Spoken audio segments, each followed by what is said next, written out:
Alright people, Max Alden here again. Welcome back to some more Elden Ring. Shadow of the Erdtree has finally dropped.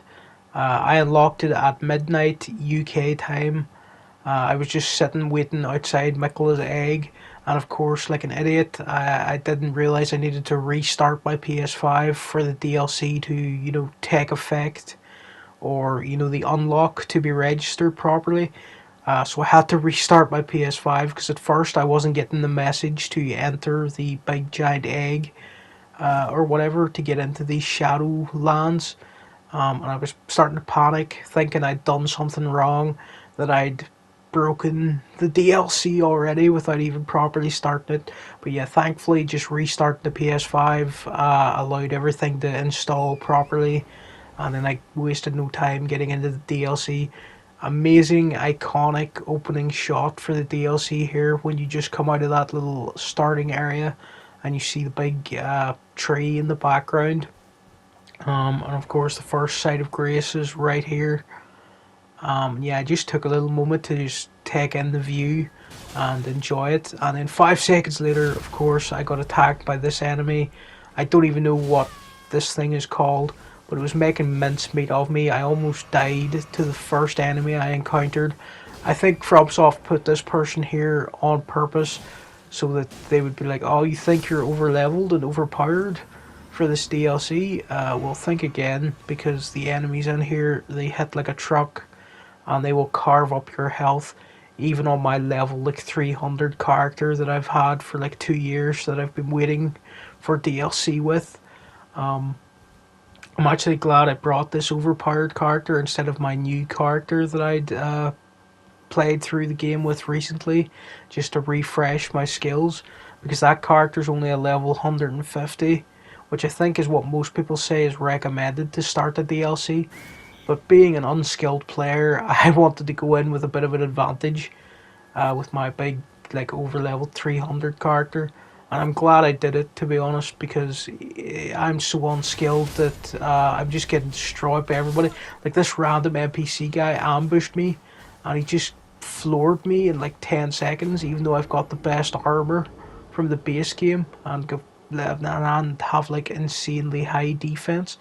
So yeah, I just was wandering around exploring, ran into that named NPC guy there, and of course it sent me back right to the first sight of Grace, and I already had my first nemesis of this DLC. I was like, okay, I'm not going to let you get away with that. You're the first person to take me down in the game. You're the only second enemy that I've encountered, really. So I've got to go back. I've got to get revenge. And to be honest, I wasn't expecting him the first time. He just sort of came out of nowhere when I was riding around, having a look around the place. But this time I was aware there was some guy around here, so I was looking for him, accidentally targeting some of the animals that are around on the ground, which was pretty funny. So he sort of sneaks up on you here, this guy. But this time I was ready for him, of course. And I jumped off Torrent because being on Torrent the last time didn't seem to do me any good, really. And this time I had some attacks ready for this guy. Morgoth's Curse Sword, again, still my favourite weapon from the base game.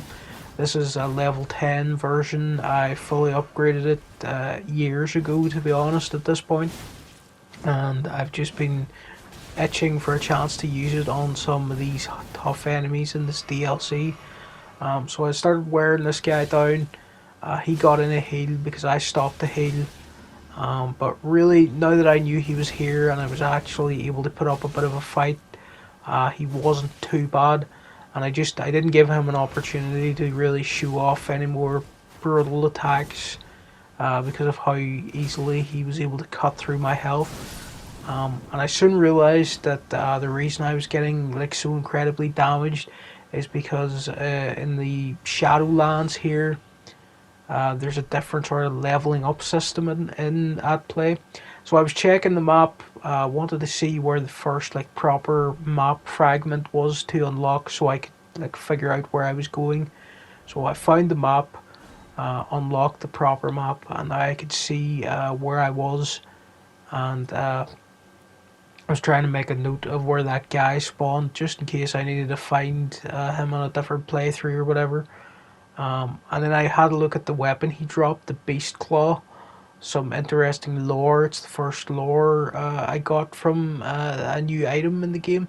And also, it let me see this new menu update where important items now have a little exclamation mark over them, or brand new picked up items have that over them, so you can quickly find something you just picked up.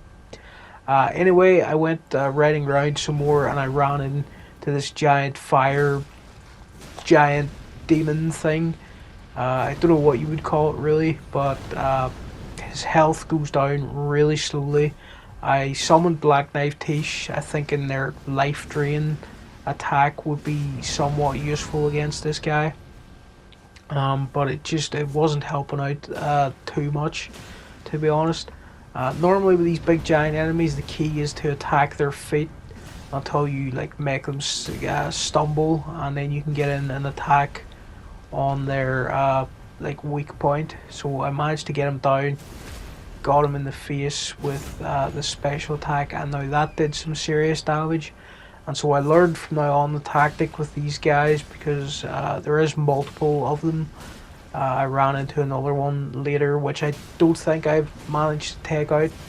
I think I just left them and tried to get to the next site of grace.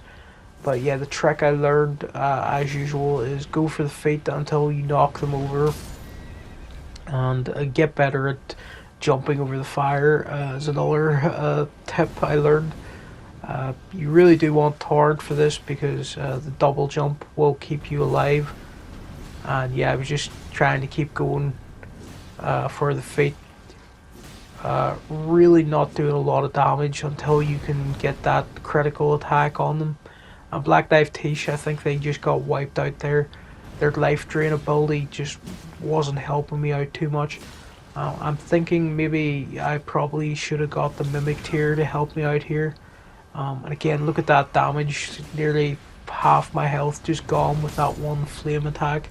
And Torrent, he's really weak as well in the Shadowlands. As well as there being a new like upgrade item for us to do more damage and negate more damage, there's also these special items you can pick up that'll improve Torrent's survivability, and also improve your Ash summons and their survivability. I've only found one of those so far. This looks like I'm abandoning the fight, but I'm actually just trying to regroup, popping a rune arc so that I can have a bit more strength, because I was just getting a bit tired of this guy, to be honest, and I was like, please just go down. Once again I'd knocked him down, and I was like, where's the critical weak point? I can't see his face. He'd fallen in a really like awkward position. I think his face was glitched through the ground, so I had no way to get like a special attack in on him, like a big critical attack. So I was just wailing on him. I didn't even know if this was doing any damage to him. I just couldn't find his face because of the way he'd fallen over. But thankfully, his health was pretty far down at this point, and it didn't take too much longer just to finish him off. But it was quite annoying, because he was like so I could have definitely cleaned him out there, cleanly got him taken down if his head hadn't sort of glitched through the ground. At least I think that's what happened, because I just couldn't see the critical weak point there. Again, I was learning to get like pretty far back from him to try to dodge the fire blast. Poor Torrent was getting taken out every few seconds here. I was just really bad at dodging with him. But yeah, I thought I might as well take out this big first giant guy just to see what he drops, because I was sure it was going to be something pretty important. Also, he's taking out all the local wildlife every time he does one of those big flame attacks. He's just wiping out all these like squirrels and rabbits, or whatever the local creatures are. Yeah, that's basically all there is to say about this guy, really. Just target his feet. Although he did seem to take a lot longer to put down this third time. The second time he didn't take too long. and I think that was the final hit. And then he dropped this talisman, I think that is, and he dropped another thing as well, which I didn't actually look at what their description was. I wanted to get on to the sort of the main first boss if I could in this PlayStation. So I came along down the main road, or at least what I thought was the main road, and I found these NPCs next to this big giant like symbol standing next to this site of grace. There was two of them here. They're basically following in Mikla's footsteps. This guy, he doesn't really like us very much. I think it's because we're tarnished. Uh, he doesn't respect us or whatever, but he's going to agree to work with us because Mikla's let us in here, or we've been following the correct path, and we look like we're friendly towards Mikla or something like that. And also he gave us a map to show us where the next cross icons could be. I believe that's what that map was for, so it was a good idea to speak to this guy. So I rode along a little more, and I found this tree fragment. These are the items that allow us to deal more damage and to take less damage in in the Shadowlands in this DLC or whatever. They don't have any effect back in the normal base game. They only work in the Shadowlands. So I think a good strategy is probably to ride around and explore and try to find as many of those tree fragments as you can, so that you'll be better matched for the enemies in the Shadowlands. I think it was a clever way for FromSoft to sort of negate people being too overpowered from the base game for this DLC, because unless you find these tree fragments, it's probably going to be pretty difficult for you to survive a lot of the enemies around here. I found this Milady blade in this building along the main path I was following, at least what I thought was the main path. And I thought that I would just invade this castle just to try to get to the first boss. I found this Black Knight in here. Pretty tough, sort of, not mini boss, but they're a pretty tough normal enemy. And then I found another one of the big cross symbols here. And I think that was a cookbook next to it. And then there was another one of the little tree fragments over here. So it seems when you find one of those big crosses, you'll find another tree fragment. And then, of course, to use those, you have to rest at the site of grace and get your tree fragments. I think you need two each time to level up. Let's see. Yeah, this stat, the Shadow Realm boost or whatever. And also there's the other Spirit Ash boost, but I haven't found any of those yet. I think I found one later on. So I moved on into the castle, and I found another named NPC. This is another Carian Knight. I thought this was interesting, and that I was going to get some Rani lore maybe soon, because the Carian Knights are here. Anyway, this guy, he just completely wiped me out. Yeah, I got a nice little close-up of him. But he looks like he has a big, like, Moonlight Greatsword. It's not exactly the Moonlight Greatsword, but it does kind of resemble something close to it. So I came back a second time. This time I was ready with the Blood Boon Ash or Incantation. I just decided, yeah, I'm going to spam this on him because he does so much damage. I don't think I've found enough tree fragments to be at this area quite yet. But you know what? Since he's spamming his magic projectiles and stuff, I'm going to use the Blood Boon and then combine it with Morgoth's Cursed Sword, build up some bleed damage, and hopefully we'll be able to put him down, because he hits really hard. Like 2 or 3 hits and that's you going down, really, unless you get more of those tree fragments, I would guess. So yeah, he's a pretty tough little named NPC, and then you get his big sword there, the Munrethro or whatever sword. Um, uh, Again, there's a lot of magic users in this castle. They seem to have a lot of links to the Carian royal family. Because you can find some glintstone sorcerers or whatever around here that kind of look like the ones from the Ray Lucaria building in the main game. So yeah, I'm not sure what the lore of this area is and why these guys are here, but I found it pretty interesting that they were here. And there's a lot of items I need to like read the description of that I found in this area and just try to piece together some of the lore. And it's always really exciting when it's the first day of a new From Software release, when nobody knows what anything is yet or what anything means really. And I'm just so excited to see all that stuff later on. Um, so I came up this lift and I found the first main boss. At least I think it's the first main boss. It is the twin Moon Knight Rellana or Renella or something like that. Um, Again, I lost to her a few times because I was trying to play it like sort of hardcore and not use summons just to see what the boss was like. But I was getting my ass kicked enough times and I was tired enough because this was at like 2 in the morning that I was like, okay, gonna get my Ash summoned buddies in here, get the Mimic Tear out, and let's see if Morgoth's Curse Sword is effective against her when there's two of us. And yeah, that helped a lot. The Mimic Tear immediately sort of helped me cut this boss down to size. And after losing so much on my own, the Mimic Tear made me win on the first attempt of using the Mimic Tear.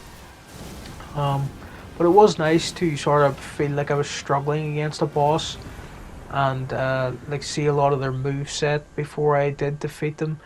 But I am just trying to get on with the DLC and make a good dent in it on the first day. So yeah, I used summons. A lot of people aren't going to be happy that I do that, I guess, but like it's a mechanic in the game.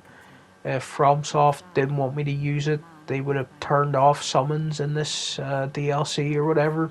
So yeah, I didn't feel too bad about using it. I've edited out a lot of stuff that happened in this playthrough just to save time for this video. This is sort of just like a highlight video. But it took me about 2 hours to get to this point.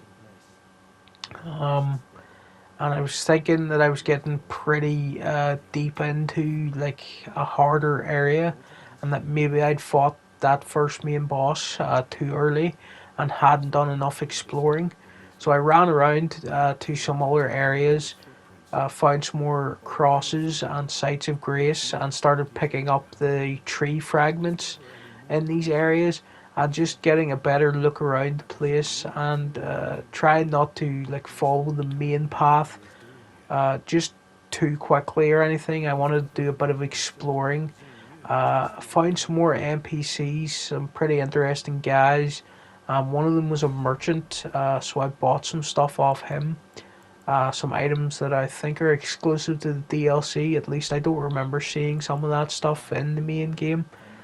And if you buy things from this guy, he's a little bit of dialogue where he's like explaining that he likes to help people find things and that things bring people joy.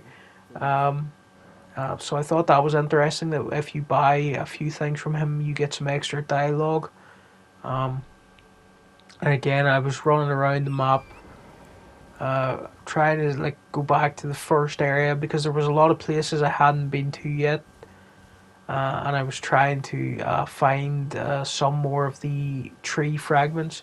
And then I found this big glowing silver worm guy that everyone went crazy for when the first sort of teaser for Shadow of the Erdtree dropped. And then I did find this cave over here. And then nearby that same area, I found another fragment item. It was the Ash fragment item to upgrade Torrent and the Ash summons. And it was guarded by another one of these things that was the first enemy I'd fought. So it ambushed me when I came to get that. And I'd found about 4 or 5 of the tree fragments by now. and I sort of leveled myself up a little. So I thought it was time maybe to just chance my luck going on to the next sort of what looked like the next main castle. Um, and I just ran past quite a lot of these enemies in this camp. I did fight them for a long time, but there's another big giant fire burning enemy back there, and he was just stomping on me in that area. And then I got this interesting message that somewhere a great rune has been broken, and its power has been weakened or whatever. And I was just like, okay, that's a bit strange. Has one of the great runes that I'm carrying been damaged? So I went to look at my great runes because in this save file I've unlocked all of them, and I couldn't see anything wrong with them. So I'm just wondering what that message meant. Um, and again, I do want to go back and fight that big giant burning guy later, but we'll see how that goes. So I came into this fort or new castle, upgraded my tree fragment things just to make sure I'd be alright against this next boss that I ran into. This is the giant hippopotamus.